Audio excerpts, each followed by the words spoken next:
Welcome to this explainer on Go concurrency. If you've ever looked at a modern application and thought, how on earth is it handling that massive workload so seamlessly? Well, you're in exactly the right place.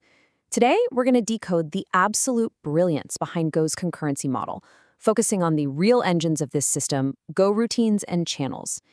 Let's just jump right in and ask the big question up front. How exactly do Go programs juggle thousands or literally millions of tasks all at once without bringing your hardware to a grinding halt? I mean, think about it. If you tried spinning up a million standard OS threads, your machine would crash almost instantly, right? So what is Go doing differently? Well, the answer actually starts with a tiny, incredibly unassuming number: 2 kilobytes. That is the minimal starting stack size of a Go worker. It's remarkably small, but honestly, it is the absolute key to unlocking massive concurrency. Here's our roadmap for this explainer. We're going to cover the power of Go routines, communication through Go channels, unbuffered versus buffered channels, the happens before memory model, and finally, preventing Go routine leaks. Part 1. The power of Go routines. So what is a Go routine? It's essentially an independent, super lightweight worker. But the critical distinction here, the real game changer, is that it's managed entirely by the Go runtime, not by your operating system's kernel. When you drop that Go keyword in your code, you are asking the OS for some heavy, expensive resource. You're just casually asking the Go runtime to schedule another quick task. And this contrast really highlights why they're so incredibly powerful. OS threads, they're managed by the kernel, they start with a massive 1 megabyte fixed stack, and they are heavily dependent on your hardware. Bottom line, they are expensive to spin up and tear down. But Go routines, they are cheap. As we mentioned, they start at just 2 kilobytes, and they use growable segmented stacks, so they only grab more memory if they actually need it. Part 2, communication through Go channels. Now, how do all these workers coordinate without total chaos? It's captured perfectly in this famous Go proverb. In a lot of other languages, concurrency means sharing memory and then wrapping it in complex, messy locks to prevent race conditions. Go flips that entire concept on its head. Do not communicate by sharing memory. Instead, share memory by communicating. It's a totally different mindset. And that brings us to channels. You can think of channels like the conveyor belts on a giant factory floor.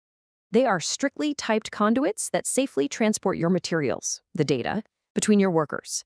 This guarantees that no two workers are ever fighting over the exact same bin at the exact same time. Part 3. Unbuffered versus buffered channels.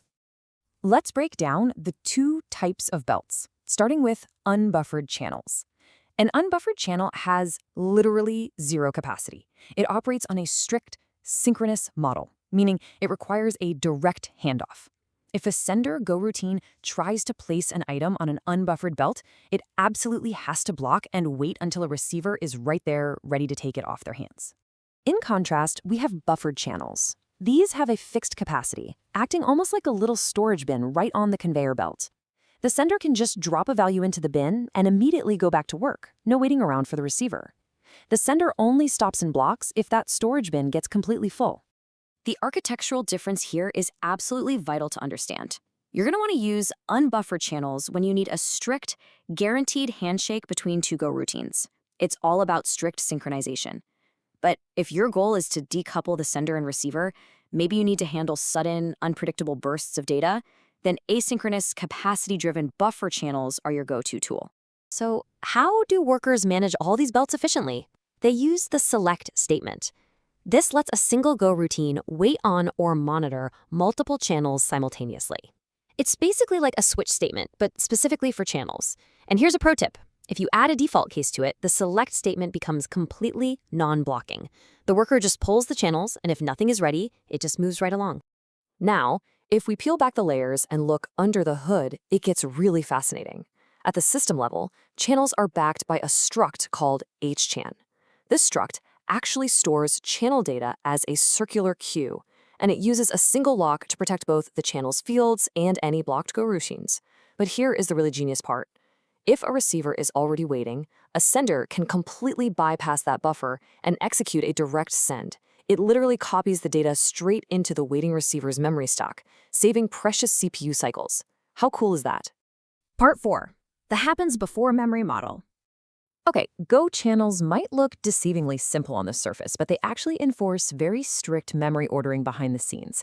This is the happens before rule. It's a memory model rule, ensuring that any changes a Go routine makes before sending a value on a channel will definitely, without a doubt, be visible to the receiving Go routine. It safely transfers not just the data, but the exact state of memory associated with it. Let's walk through this step by step. First, the sender writes to a shared memory variable. Second, the sender sends a value onto the channel. That send operation right there forms a crucial synchronization boundary, because in step 3, when the receiver gets that value from the channel, Go completely guarantees that in step 4, the receiver will safely read the updated memory. All prior updates made by the sender are visible. However, you gotta watch out for this massive pitfall. It catches even seasoned Go developers all the time. Writes made after a send to a buffered channel are not automatically visible to receivers. Because a buffered send is non-blocking, the sender might zip right past that send operation and modify memory afterward. And since the receiver unblocks the split second it pulls data from the buffer, it might read that shared memory before the sender's new writes even happen. Remember, the happens before guarantee only applies to writes made before the send. Part 5, Preventing Go routine leaks. So what happens when workers get permanently stuck on the factory floor? Go routine leaks. If a Go routine is waiting on a channel that's never going to be written to, it just hangs forever. And unlike a simple memory leak, stranded Go routines compound. They hog that minimum 2 kilobyte stack space along with uncollectible heap objects. They hold on to active network connections and OS file descriptors. Plus, they force the Go scheduler to waste CPU cycles just tracking them. Over time, your entire production system is going to degrade and crash. To prevent this kind of total disaster, the context package is your absolute lifeline. You should always propagate context.context through your call stack. It lets you gracefully cascade shutdown signals across all your workers. Make sure you use context with timeout to ensure external boundaries never hang indefinitely, and utilize context with cancel cause for which error tracking, so you aren't guessing at 3 a.m. exactly why a worker got shut down. Oh, and always check ctx.er before running any expensive operations. Now, even with perfect coding habits, bugs are gonna slip through. Observability is non-negotiable here. You've got to run the built-in Go race detector during testing. In production, rely on runtime metrics and advanced pprof integration to track Go routine counts and analyze leaks. You can even automate leak testing right in your CI/CD pipelines using packages like GoLeak. You want to catch these silent killers well before they cause an outage. As we wrap up this explainer, I want to leave you with this crucial question to evaluate your own Go codebase. Are your channels actually sharing memory safely, or are they just hiding silent deadlocks? Go's concurrency model is incredibly powerful, for sure, but mastering it really requires understanding the mechanics beneath the syntax. So take a look at your code. Are there silent Go routine leaks waiting to happen? Thanks for joining me on this deep dive, and happy coding.